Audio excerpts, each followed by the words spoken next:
Hello दोस्तों, नमस्कार। स्वागत है आपका आपके यूट्यूब चैनल एग्ज़ाम 91 पे। चलिए, ये हमारा जो है ये सेशन जो 2 होने वाला है उसमें ये इंग्लिश और सामान्य जागरूकता का जो यानी कि जीएस का जो पेपर होना है उसमें इंग्लिश का तो आपको देखिए वीडियो 12 बजे मिल चुका है। और ये देखिए ये पर डे आपको 3 बजे मिल जाया करेगा।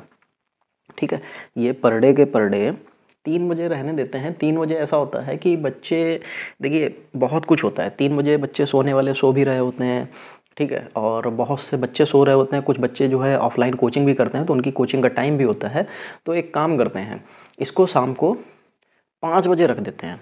ठीक है, पर डे आपको ये शाम को 12 बजे दोपहर में इंग्लिश और शाम को 5 बजे आपको जीएस। हाँ, अगर ये संख्या बढ़ती है, अगर ये सेट पेपर्स की संख्या बढ़ती है, अगर आप लोग इस चीज़ की डिमांड लेके आते हैं कि सर जी आप पेपर बढ़ा दीजिए, इंग्लिश और जीएस का पेपर जो है आप मतलब दिन में कम से कम 2 पेपर होने चाहिए इंग्लिश के, 2 पेपर जीएस के। अगर आप लोग ये मुझे कमेंट में बताते हैं तो 100% है कि फिर इसकी टाइमिंग बढ़ जाएगी। एक 12 बजे पेपर आया करेगा इंग्लिश का, फिर 2 बजे पेपर आया करेगा जीएस का, फिर शाम को 5 बजे जो है जीएस इंग्लिश का, फिर शाम को 7 बजे जो है जीएस का। इस तरीके से आपको 4 पेपर मिल जाएंगे।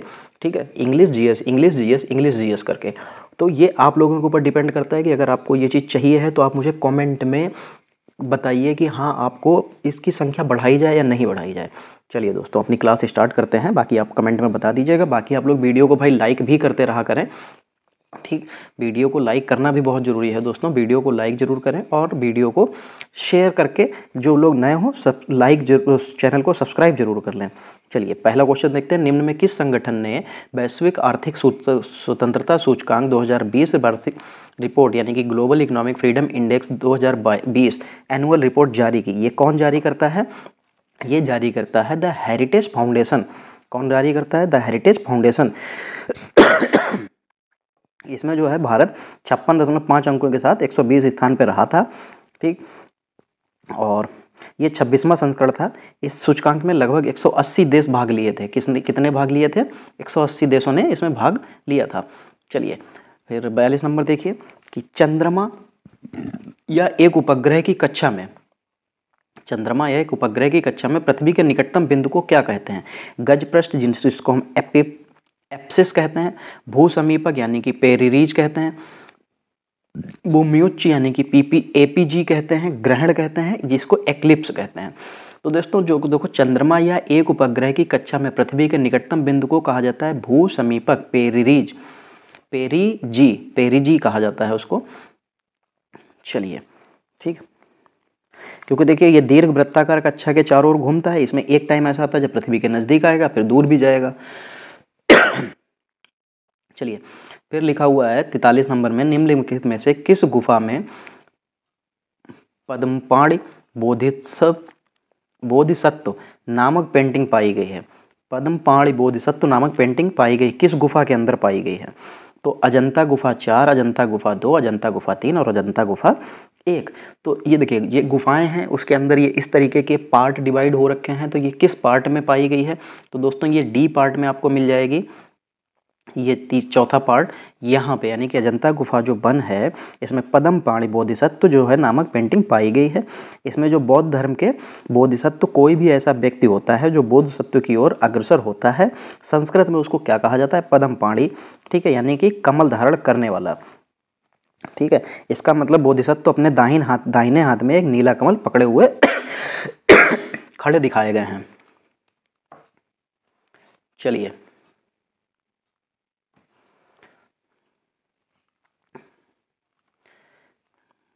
फिर यहाँ पे 44 नंबर क्वेश्चन है। भारत में UNFCCC में बहुपक्षीय वार्ताओं में सक्रिय रूप से काम किया है। UNFCCC का पूर्ण रूप क्या होता है?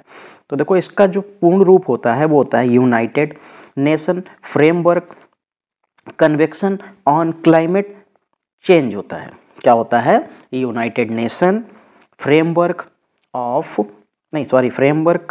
कन्वेंशन ऑन क्लाइमेट चेंज होता है।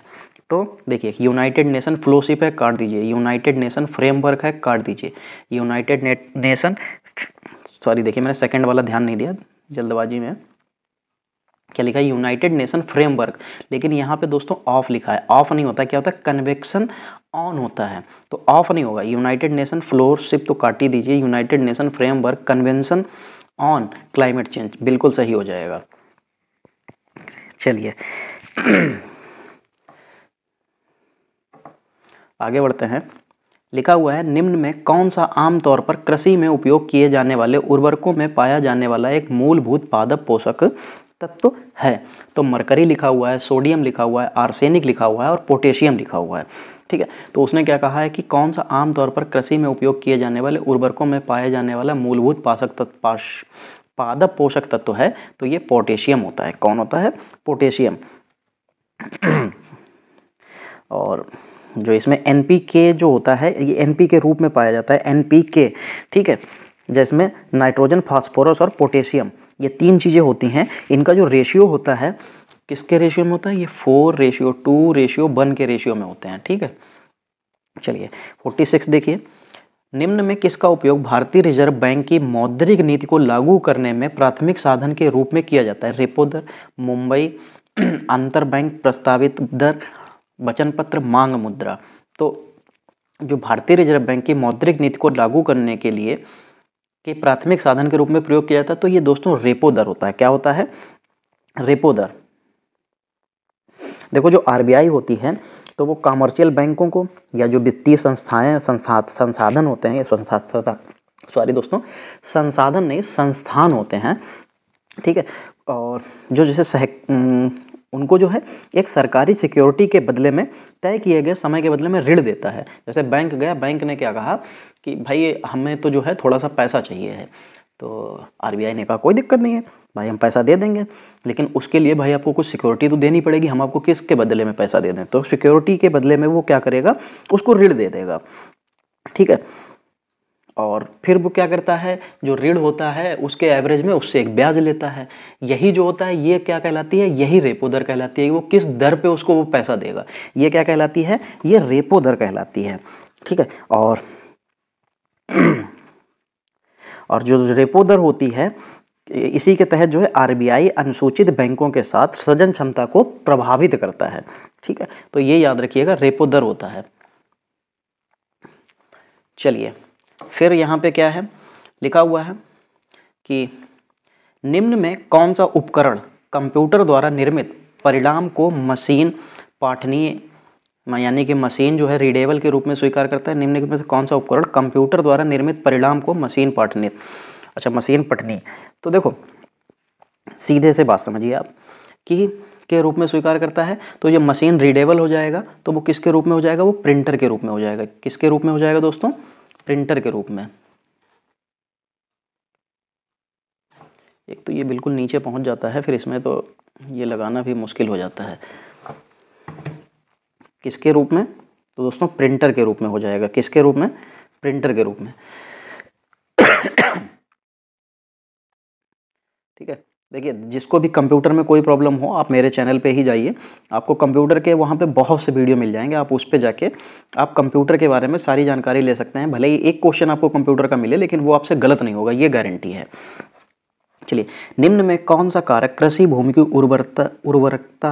उर्वरता हानि के लिए उत्तरदायी होती है? तो जल भराव, मृदा लवणता, मृदा क्षारीकरण और उच्च मृदा धनायन या विनिमय क्षमता। तो देखो आज का पेपर भाई बहुत मॉडरेट लेवल का पेपर है, और आपको जो रियल पेपर मिलेगा सेम ऐसे ही पेपर देखने को मिलेगा, बिल्कुल एग्जैक्ट डिट्टो आपको पेपर भी ऐसा ही देखने को मिलेगा, ये गारंटी है। निम्न में कौन सा कारक कृषि भूमि की उर्वरता हानि के लिए उत्तरदायी नहीं है? तो दोस्तों देखो, जो इसके लिए उत्तरदायी नहीं होता, तो उच्च मृदा धनायन विनिमय क्षमता जो होता है, ये इसकी वजह से जो है ये हानि नहीं पहुंचाता है।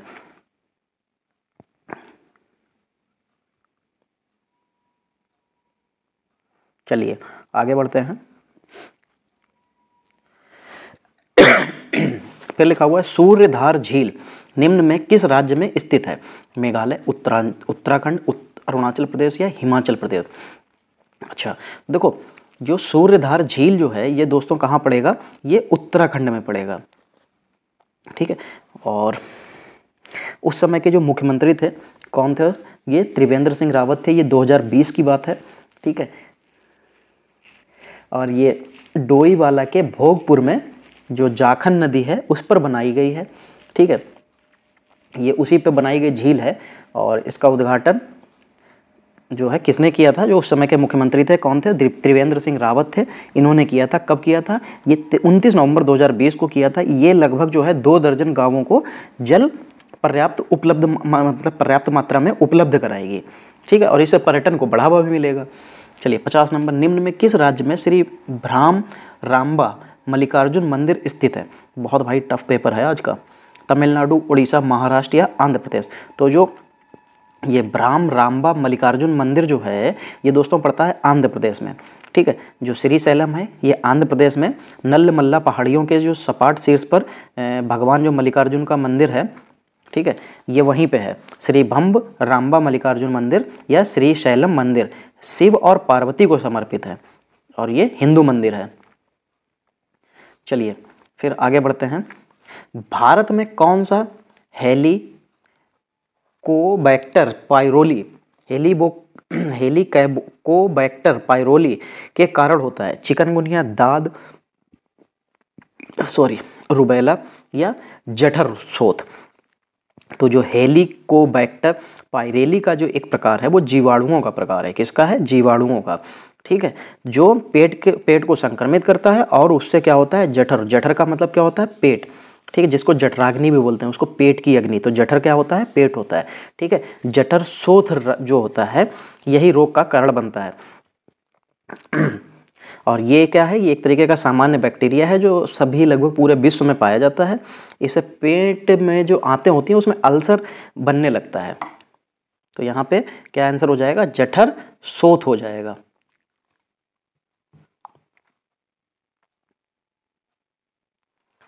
फिर 52 नंबर देखिए, संगीत नाट्य अकादमी पुरस्कार से सम्मानित उस्ताद इकबाल अहमद खान किस घराने से संबंधित है? यहाँ ये पूछा जा रहा है। तो आगरा घराना, ग्वालियर घराना, दिल्ली घराना या जयपुर अटरौली घराना? तो दोस्तों देखो, ये उस्ताद इकबाल अहमद खान जो हैं ये कहाँ के हैं? तो दोस्तों ये दिल्ली घराने से रिलेटेड है। ठीक है, जो खलीफा उस्ताद इकबाल अहमद खान जो हैं ये दिल्ली घराने से संबंध रखते हैं। इनकी जो संगीत की शुरुआती जो थी वो तालीम इनके पिता उस्ताद चांद खान से मिली थी। ठीक है, चांद खां जो थे उनसे मिली थी। और दिल्ली घराने की जो शुरुआत मानी जाती है वो अमीर खुसरो के टाइम से मानी जाती है। चलिए, शांति स्वरूप भटनागर पुरस्कार किन निम्न में किस विषय से संबंधित है? देखिए अब जाके कोई एक ऐसा क्वेश्चन लाया है कि लग रहा है कि हाँ भाई ये तो कम से कम पढ़ा हुआ है। तो शांति स्वरूप भटनागर पुरस्कार किसके क्षेत्र में दिया जाता है? तो ये विज्ञान एवं प्रौद्योगिकी के क्षेत्र में दिया जाता है। ठीक है, और ये किसके उपलक्ष्य में दिया जाता है? मतलब किसके याद में या किसके नाम पे दिया जाता है? तो ये वैज्ञानिक थे डॉक्टर शांति स्वरूप भटनागर। उन्हीं की स्मृति में 1957 से प्रारंभ किया गया था। चलिए, फिर निम्न में कौन सा खिलाड़ी ग्लोबल ऑनलाइन बेटिंग यानी कि सट्टाबाजी प्लेटफॉर्म एस्बो टॉप का ब्रांड एम्बेसडर है? अब सोचिए, सट्टेबाजी को भी धीरे धीरे लीगल किया जा रहा है। ठीक है अब वही चीज़ आगे देखो, प्लेटफॉर्म SBO TOP का ब्रांड एम्बेसडर है। तो दोस्तों ये जो ड्वेन ब्रावो है ये हैं। ठीक है, ये एक तरीके का वैश्विक ऑनलाइन सट्टेबाजी का मंच है। आप यहाँ पे जाके सट्टा लगा सकते हैं कि कौन जीतेगा, कौन हारेगा, अगली गेंद पे चौवा होगा कि छक्का होगा। ठीक है, तो वैसे आप इन चीज़ों में ना ही पड़िएगा क्योंकि कोई मतलब की चीज़ नहीं है। पैसे बर्बादी के अलावा, टाइम बर्बादी के अलावा इसमें और कुछ नहीं है। चलिए 55 नंबर लिखा हुआ में निम्नलिखित में कौन सा उत्तर पूर्वी राज्य में पहला विशिष्ट अदरक प्रसंस्करण संयंत्र यानी कि जिंजर प्रोसेसिंग प्लांट दिसंबर 2020 में फिर से चालू कर दिया गया? दोस्तों देखिए ये 2020 का क्वेश्चन है लेकिन फिर भी मैं बता देता हूँ, ये मेघालय में चालू कर दिया गया। चलिए आगे बढ़ते हैं।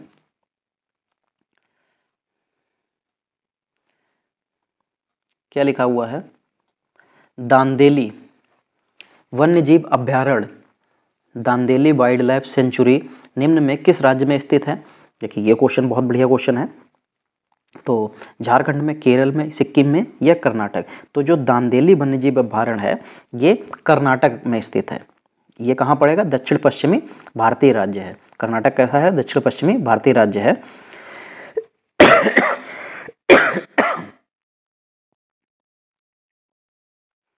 और ये कर्नाटक का दूसरा सबसे बड़ा वन्यजीव अभ्यारण्य भी माना जाता है।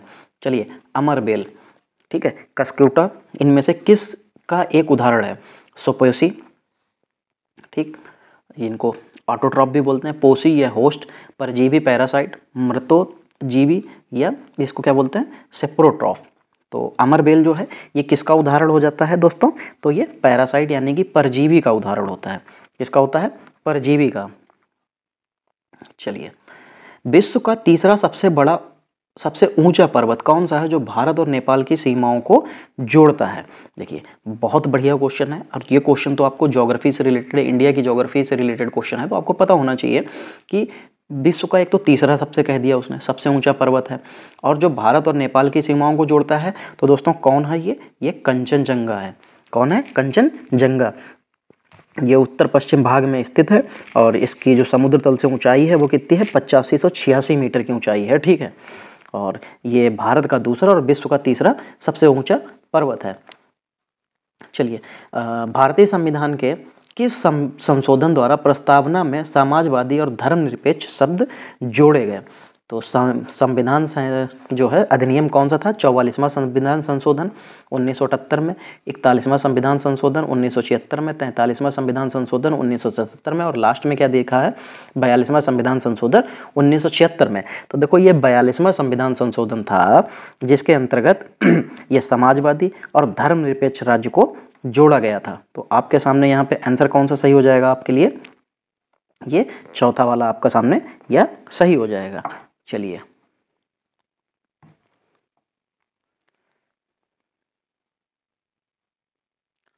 फिर लिखा हुआ है AIX किस कंपनी का ऑपरेटिंग सिस्टम है?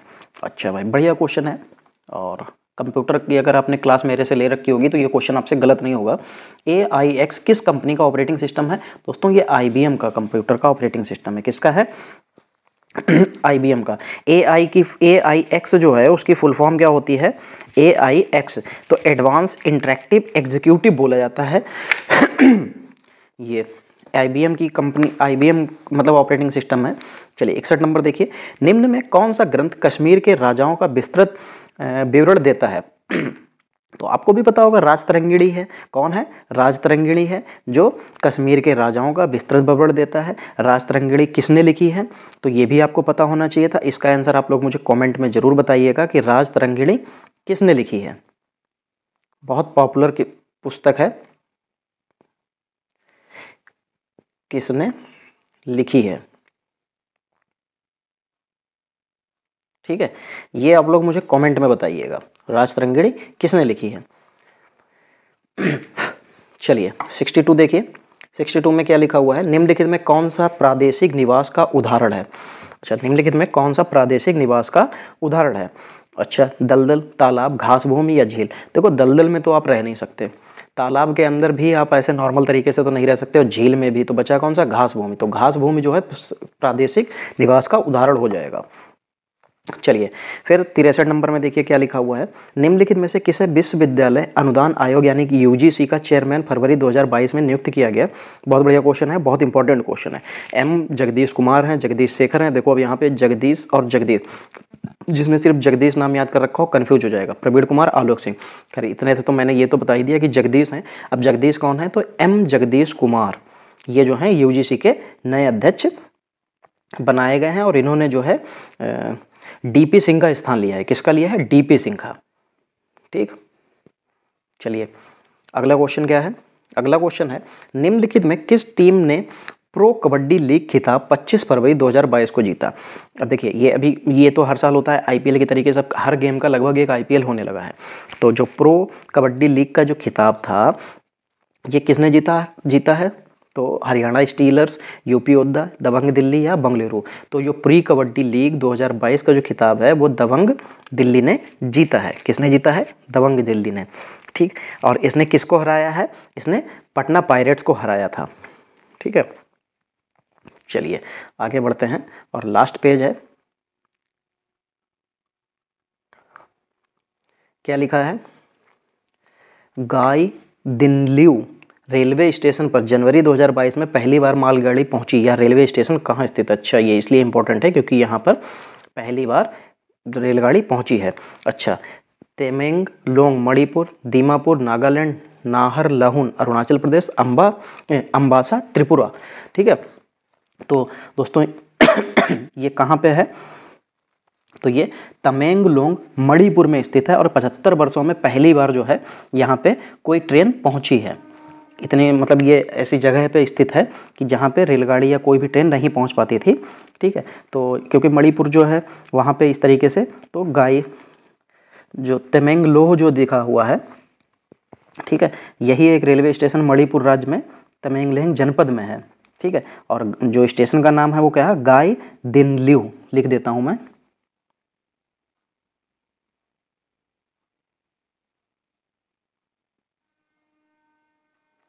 ये है स्टेशन का नाम। ठीक, और ये मणिपुर के तमेंगलोंग जनपद में स्थित है। आज़ादी के 75 वर्ष बाद मालगाड़ी जो है रेलवे स्टेशन पर पहुंची है। और ये जो है मणिपुर से जो है अब इसका जो संपर्क मार्ग का विस्तार होगा तो सिंपल सी बात है कि व्यापार को भी बढ़ावा मिलेगा। चलिए दोस्तों भाई, यहाँ इसके भी देखिए 25 क्वेश्चन कंप्लीट हो चुके हैं। अगर आपको जीएस इंग्लिश के जो है प्रैक्टिस सेट ऐसे ही अगर इसकी संख्या बढ़वानी है तो आप लोग मुझे कमेंट में बताइए कि इसकी संख्या और बढ़ानी चाहिए या नहीं बढ़ानी चाहिए।